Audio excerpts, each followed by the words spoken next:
it's my privilege to ask you to join me to welcome His Excellency, the President of the Republic of Ghana, John Dramani Mahama, to the podium.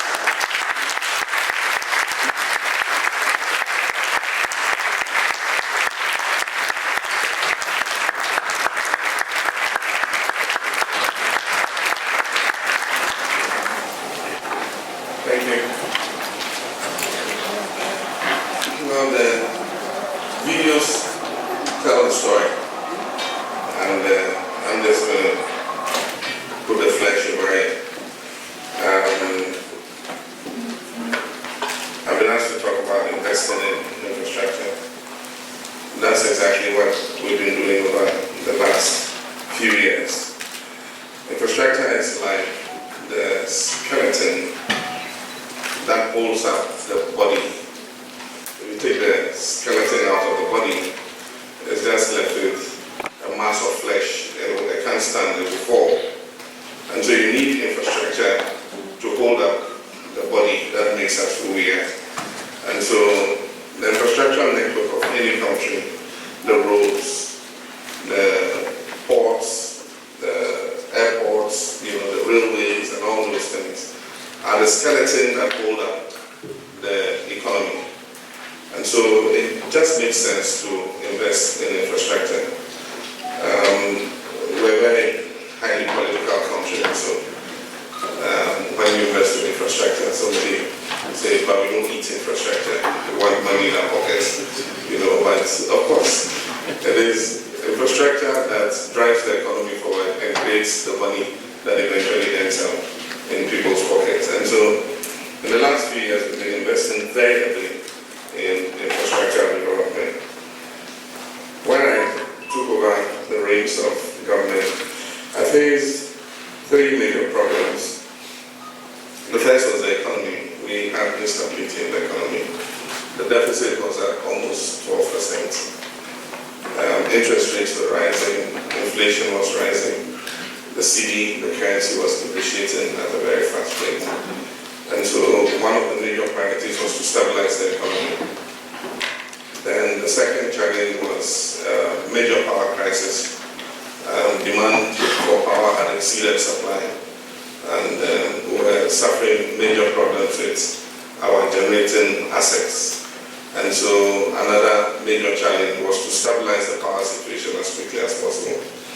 And then we had a deteriorating socio-economic infrastructure. The roads were bad, the railways were down, the ports were congested, the airports were struggling to cope with the passenger numbers. We had problems with social infrastructure, schools, education, hospitals, and all that. And so that was the third challenge that one had to deal with, restore the socio-economic infrastructure. And so I had the work cut out for me. Of course, power took the bulk of my attention because that was the most critical one. And for those of you who come from Ghana, you know what DUNSO means. And so resolving DUNSO was a very important challenge. And then the second was stabilizing the economy. And the third was restoring the socio-economic infrastructure. And so that's what we've been about. Happily, I can report that the economy is stable. The deficit has come down from nearly 12% at the end of this year to be 4.9%. Inflation is declining. We're expecting that interest rates will follow. The cedi has been one of the best performing currencies in Africa this year.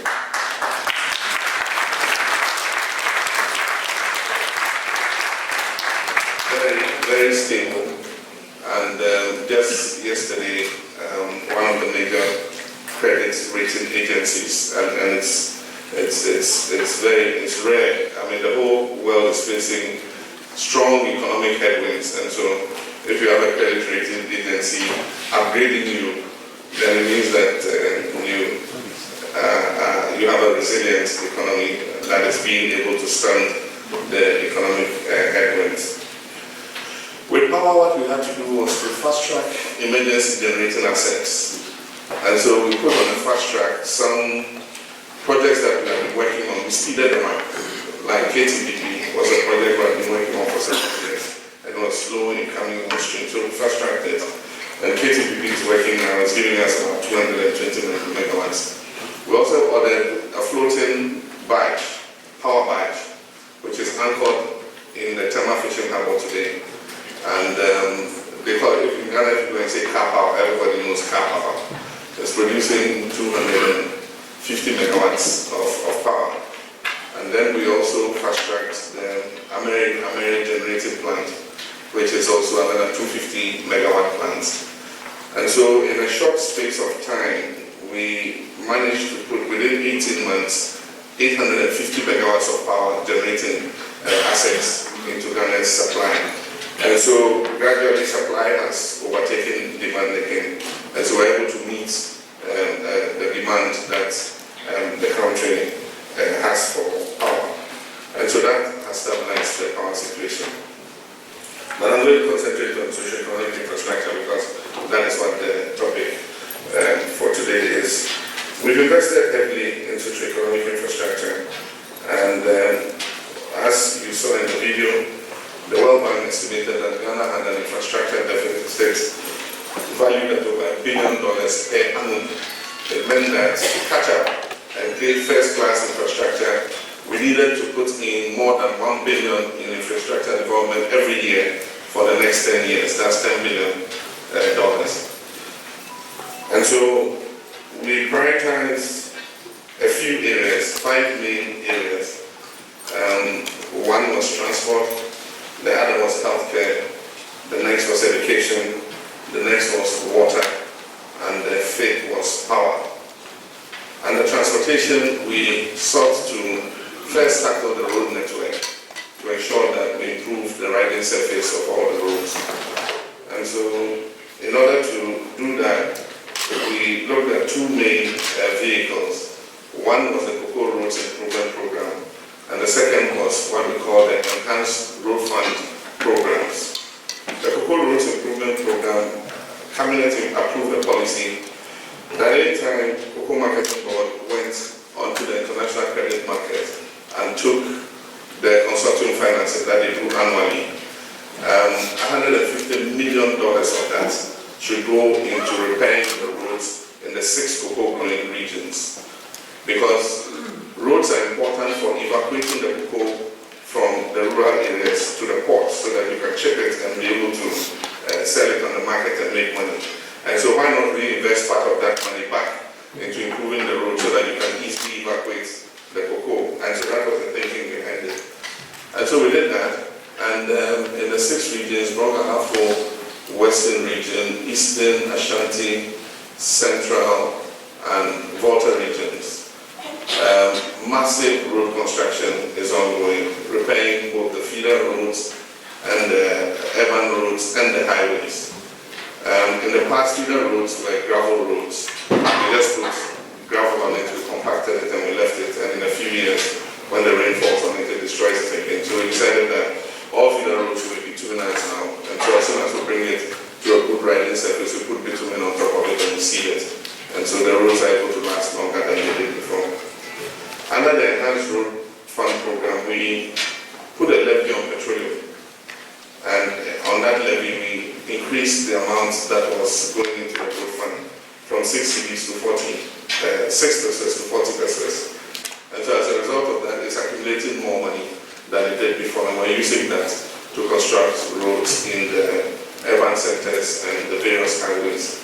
Aside from that, for major road infrastructure, then we can go onto the credit market and take loans and do it. So for instance, we're doing the Eastern Corridor Road, which will allow people on the eastern part of the country who wants to come down to Accra to come through the Eastern Corridor to Tema Runabout and to Accra.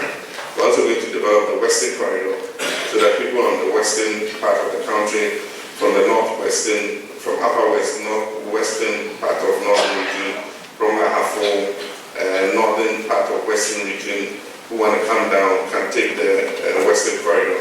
And we already have the Central Corridor. The Central Corridor comes from Paga through Bolga to Tamale to Kitampo, Techiman, through Kumasi to Nkoko, and then that's traditional routes to Accra. So So this will give people alternatives when they have to travel across the length and breadth of the country. So that's what we've been happening with roads. Aviation, we have been working on the airports. One of the major projects has been the Tamale International Airport. Phase 1 is finished, and so the runway has been expanded. And as you're aware, recently when they were traveling to Mecca, their flights were operated from Tamale. A plane as big as a 747, landed easily and took off from Tamale. And so the Tamale Airport, phase 1 is finished. We're now going to tackle the terminal building.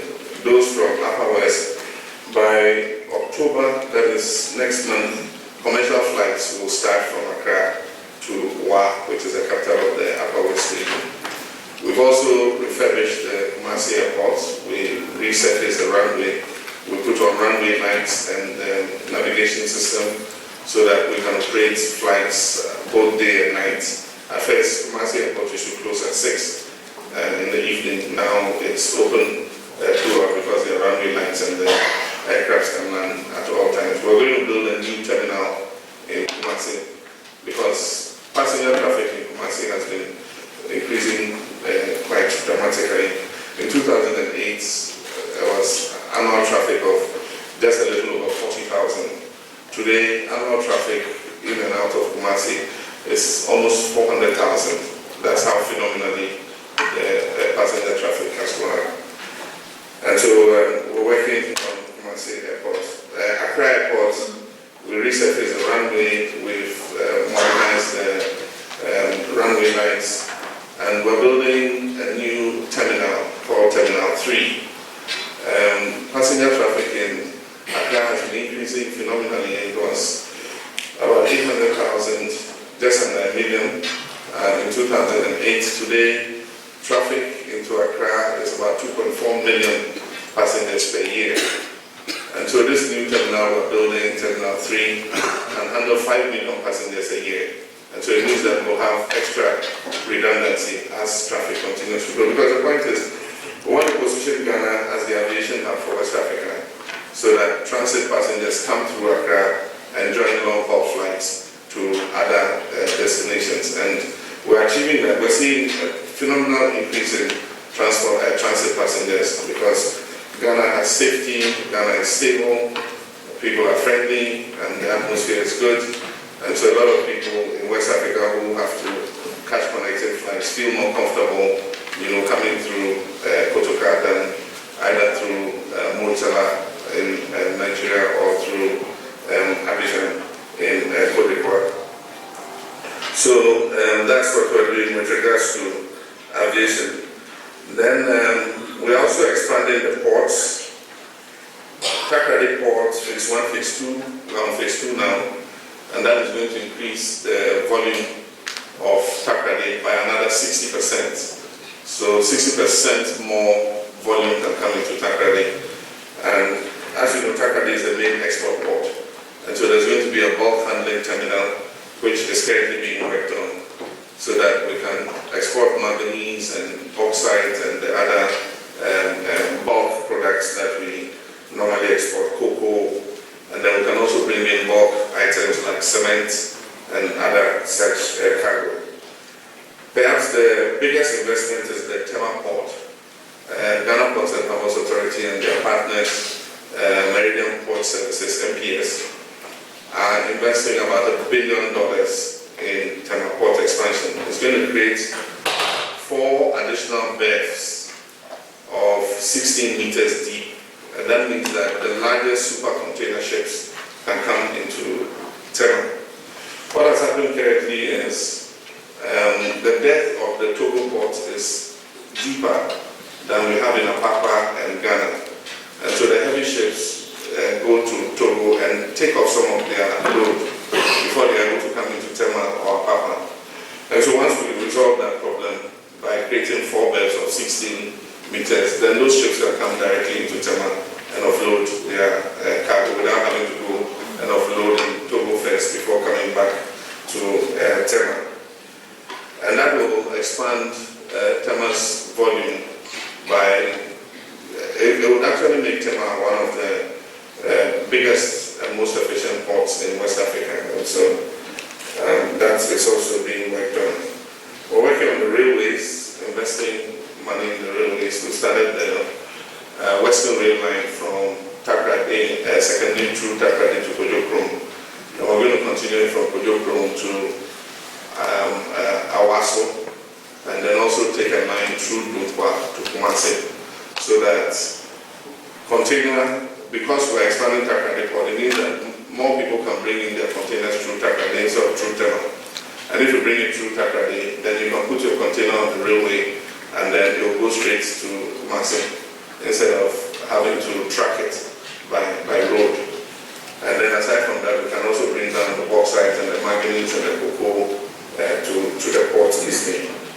And so that work is going on. We're also looking at the Eastern Line, which is Accra through Wankra to Kumasi. Already we have an inland port in Wankra, and so if we build the Eastern Line, then it means that you can take cargo from Tema through the Eastern Line to Wankra and to Kumasi. We're also looking at the Tema-Kosombo line, and the Tema-Kosombo line is mainly to capture the traffic of the landlocked countries. And so it's about an 80-mile line. If we build it, we'll put containers on it from Tema to Akosombo, and then put the containers on the barge up the river to Guipe, so that the countries like Burkina Faso, Mali, and others don't have to come all the way to Tema to take their cargo. They'll come to Guipe in the northern region. There'll be a container terminal there, and they can just pick their cargo and turn around and go back. So those are some of the strategic investments we're doing in the transport sector. We're also improving urban transportation with new bus services. Ghana is a bit like South Africa. In South Africa, they call them taxis. In Ghana, we call them trotros. You have all these little minivans, that clog the traffic and congest traffic everywhere. And there are so many of them all over. And so we are going for more high occupancy buses. And so we bought some buses for the Metro Mass Transit, which are bigger, and these use modern electronic cards, so we don't have to have conductors collecting money and issuing tickets and things like that. And those are running already quite well. But there's a new service we're introducing, which is called the Bus Rapid Transit. But then we're giving it an indigenous name. And so it just started, they started testing this week. And soon I'm sure you will hear about it. If you hear Ayalolo Express, then that is a new bus service that has been introduced. We're starting one line, that is the road from Amasaman. For those of you who know Accra, the road from Amasaman is on the Kumasi Road to Accra Central. We're starting that first line, and then later we'll add the Adenta barrier line to Accra, and then we'll also add the Kaswa line to Accra, and then also Tema into Accra. What we're doing is taking all the laterals and then bringing people into the city and taking them out with bigger buses that are able to take more passengers. So in the next few days, if you hear a Lulu Express, then I told you about it. Then with regards to healthcare, we have a policy that says that every district should have a modern health facility. So it can be a polyclinic, it can be a district hospital, it can be a health center. Depending on the population, if the population is small, it's a health center. As the population grows, we upgrade it to a polyclinic. And as the population grows, we upgrade it to a district hospital. And so we're building district hospitals, we're building polyclinics, we're building health centers, we're building CHIPS compounds, all over the country in order to improve the access to healthcare. As you know, Ghana has a working national health insurance scheme that is giving people more access to proper healthcare. And so you need to put in the facilities so that they can take advantage of their health insurance cards and be able to get treatment. We, in outpatient visitation in the national health insurance in 2008 was 9 million visitations. In 2015, it rose to 29 million visitations. And the claims have also risen. It was 108 million, 108.something million Ghana cedis paid out as claims for health insurance. In 2015, it was more than 1 billion Ghana cedis paid out as claims. So it means that more people are utilizing the health insurance, and so you need to expand the facility so that they can have access to modern healthcare. So that's what we're doing in the health sector. We're training health professionals, because if somebody wants to come and invest in your country, he wants to be sure that, if his children fall sick or he falls sick, he will have access to the best healthcare. And so we're building, a model hospitals to all regions are supposed to have regional hospitals. And so the Rich Hospital, for those of you who remember Rich Hospital, was this colonial kind of hospital with colonial buildings. We are building a modern Rich Hospital, which is becoming the Greater Accra Regional Hospital. And it's state-of-the-art with all facilities available there, so that people can be sure that they will get good health care in the event something untoward happens. All the other hospitals who are receiving attention from Fanoche, we're building a new military hospital in Ashanti. There used to be only one military hospital in Ghana, that was in Accra. We're building a second one in the Ashanti region, and the intention is that in future, probably build a third one in the northern part of the country, so that we have a military hospital in each of the belts of the country. The military hospitals are important because they don't go on strike. And the French are very used to strikes, so you don't have in Ghana, we also have a share of those strikes, and so we need to have these military hospitals because they are emergency hospitals, so that in the event that anything untoward happens, you have a health facility where people can still get health care. In education, we are investing heavily, in tertiary, in secondary, in basic. We are native schools under trees. We built almost 1,700 schools across the country to take out substandard schools so that children have a better learning environment. With secondary schools, we've awarded 123 new secondary schools on contract. They have different stages of completion. As they are completed, we're completing them with children. Because we noticed that we're at the bottleneck in our education system.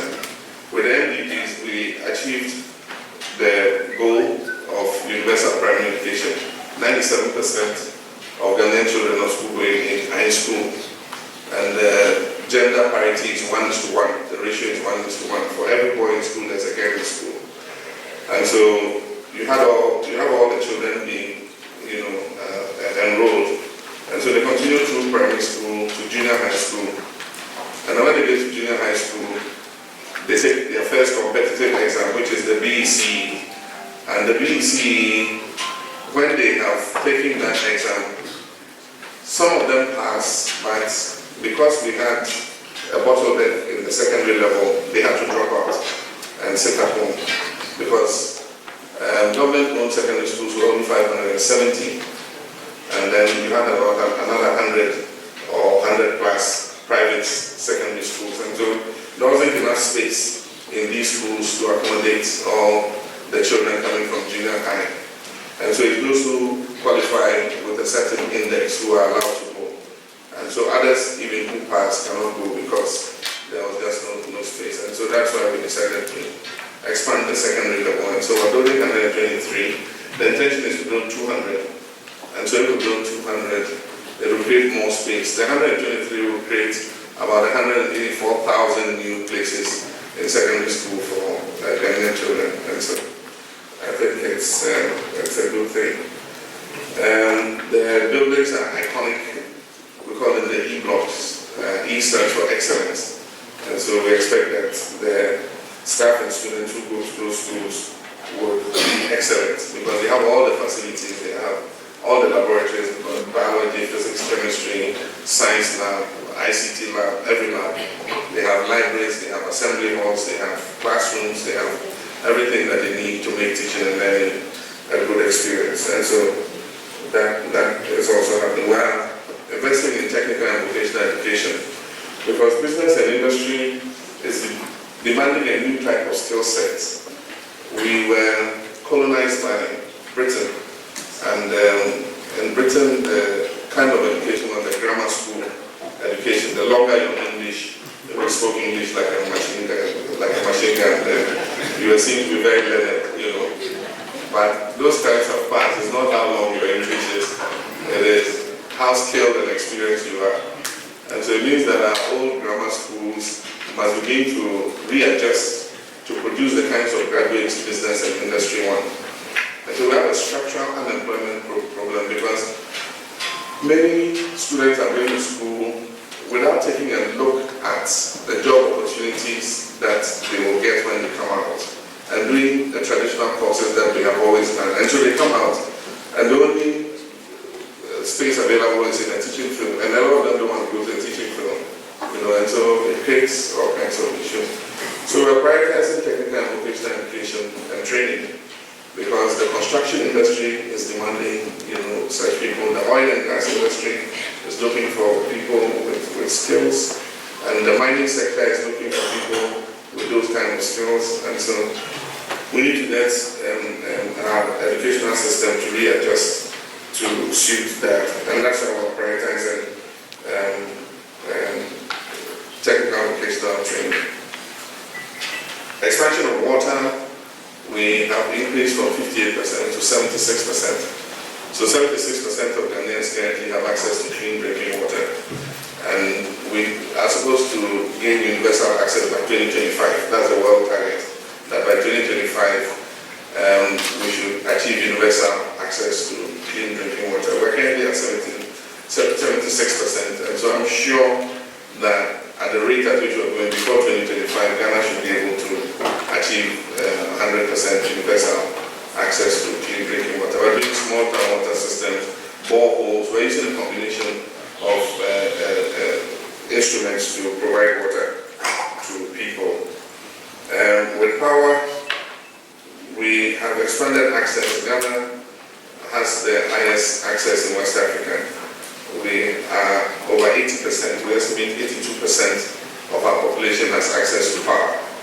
And we're still connecting more communities, and so we're sure that with power too, we can give all our people access. For the areas that are remote and are not easily accessible with power, we're putting them on solar power and giving them off-grid solar power solutions. So those are the investments we've been doing in infrastructure. But Ghana is opening up, and there are a lot of areas where we're seeing massive investments. In the oil and gas sector, we've seen one of the major investments in the Sankofa field. That is almost $7 billion has been injected in Sankofa. And the good thing is, in oil and gas, we have passed a local content bill that ensures that a certain percentage of contracts must go to Ghanaian companies. And that even in employment, if you are a company working in the oil and gas sector, the majority of your staff must be Ghanaian. And so far, the companies are all respected. I mean, all the investors are happy because it's better, it's good for them. The cost of one expatriate worker is far more than the cost of, you know, having a Ghanaian worker. And so, even though at first they were not too happy with the local content bill, I mean, I have several of the oil and gas investors coming and saying that, oh, they're very happy with the local content bill and that it's a good thing that we passed it. If you take the Jubilee field, that is our first oil field, we estimate that about $6 billion worth of contracts were given. Out of these, Ghanaian companies won $1 billion. It means that $1 billion of that money stayed in Ghana. If we hadn't done that, it means all that money would have gone out, you know, and it would have been the West for it. It's even higher with the new fields we're working on, the EMF field. Ghanaian companies are winning, you know, more of those contracts than they did under the Jubilee. Telecoms is a fast-growing field, ICT, data, voice, video. I mean, there are all kinds of companies that are providing all kinds of services. Ghana has one of the fastest-growing ICT, you know, networks in the whole of Africa. You know, we have 27 million population. We have 33 million subscriber lines. It means that even every newborn baby has a phone if you divide it equally. If you divide it equally, but Of course, some people have 2 phones, some have 3 phones. And so we have 33 million subscriber lines. And all the new media, social media, WhatsApp, just name it, everything. Ghanaians have taken to it like ducks to water. Everybody is, on their Android phones every minute, and it's interesting. Anywhere you go, in a waiting room, formally people will strike up conversation with each other because, they're just waiting for the doctor or something. Today, you go into a doctor's waiting room and everybody is like that. No conversation, nothing better. I went to a restaurant one day and there was a group of young people, sitting, 6 of them, and all of them were like that, And you'd be surprised that I'm sure some of them will be communicating with each other on the same thing.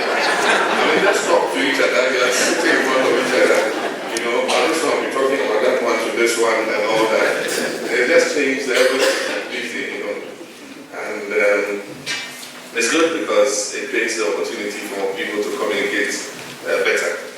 And anywhere I go in the country, you take out your phone and you have connectivity. You can check your internet, you can do your social media and everything. And we have multiple mobile companies competing, and so the tariff rates are very good.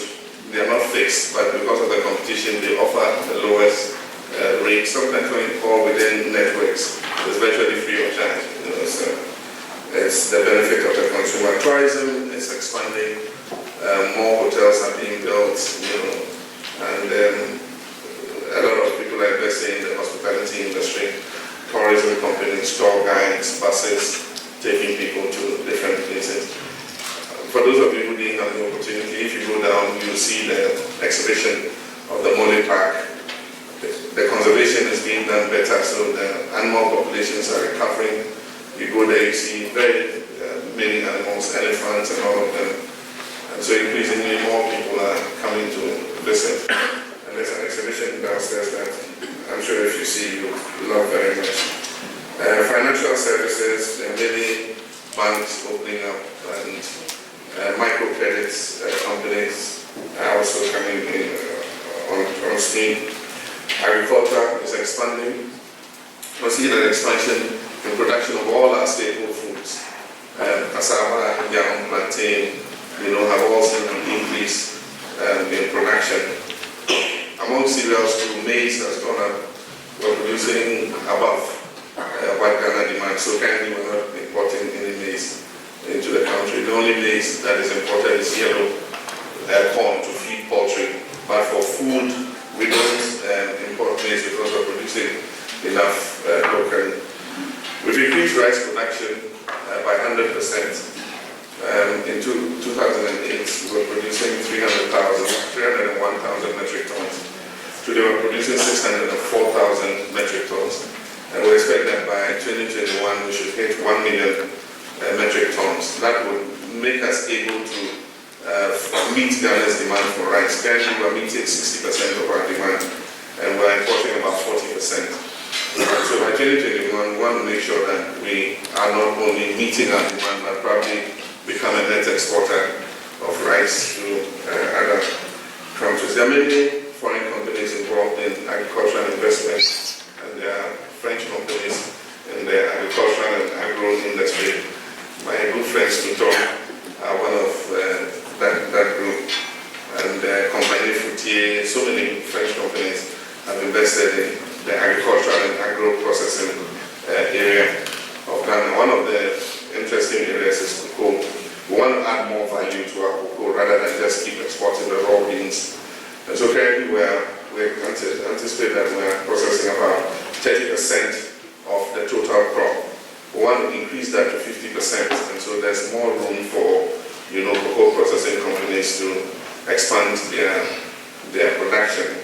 We're also looking at other crop varieties like coffee. Tutona helping us to do that, to expand our coffee production. And we're looking to expand oil palm production because we have all the environment to produce oil palm. There's no reason why we're importing oil palm from Malaysia. And so we're looking to expand the area of the oil palm and become self-sufficient in oil palm production. receiving a lot of attention. And we're talking about kickstarting the green revolution in Ghana. And one of the key pillars of doing that is farmer service centers to support the farmers with improved seeds, fertilizers, and other inputs so that they can expand their production. Just by giving a farmer improved seeds, he's able to increase his production by, 100%. There are cases we found where a farmer has been planting the same seed for 20 years. He plants, when he harvests, he reserves a portion and uses it to plant the next year. Reserves a portion, uses it to plant the next year. He's been planting for 20 years. The seed variety was high. He was barely getting 1 ton per hectare. And then just giving him new improved seeds, his production jumped to between 4 and 5 tons per hectare. And so still using the same acreage, you can increase the farmer's productivity and his income. And so that's the strategy we're using, and saying that you don't need to clear more land, for agriculture. You can use the same land and increase your production by 3-4 times. Manufacturing, we're looking to grow manufacturing. As other places become high-cost points for manufacturing, they're looking for new homes. And so China used to be the favorite place, but with their incomes having gone up, the cost of labor has gone up. And so African countries are competing to capture light manufacturing, textiles and garments, leather goods and things like that. And so we have industrial parks and we're offering incentives to companies that are interested in light manufacturing and leather goods and others. Construction is also a booming area because of the heavy investment in infrastructure. There are many construction companies that are working and making quite good money. You come to Accra, you look at the skyline, you see all these cranes all over the place, building high-rise buildings and all that. And then the final is mining. Mining has been a traditional sector in Ghana, especially gold. There's gold virtually everywhere in the country you dig. And so gold has been one of our major exports. Ghana is among the top 10 exporters of gold in the world.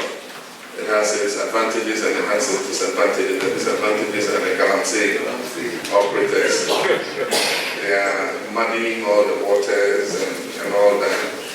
And initially we used the law enforcement and police and soldiers to, try to curb it, but it's very difficult to be everywhere at the same time. When you go here, they run there. When you come here, they run there. It's like a Tom and Jerry affair. So we're looking to see how we can use some new means to curb it.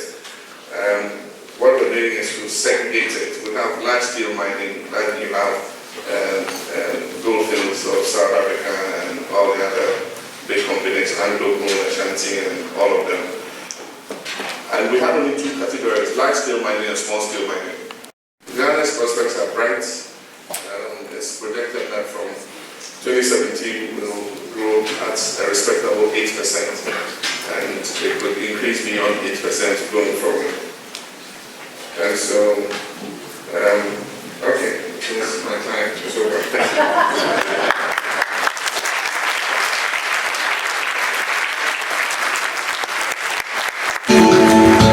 Touching your lives, touching our lives, everything.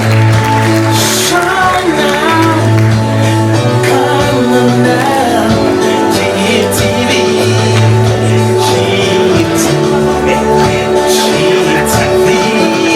touching the lives, come on now, and touching every day.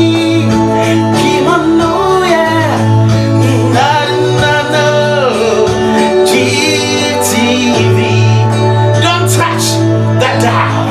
Blessed be the name of the Most High.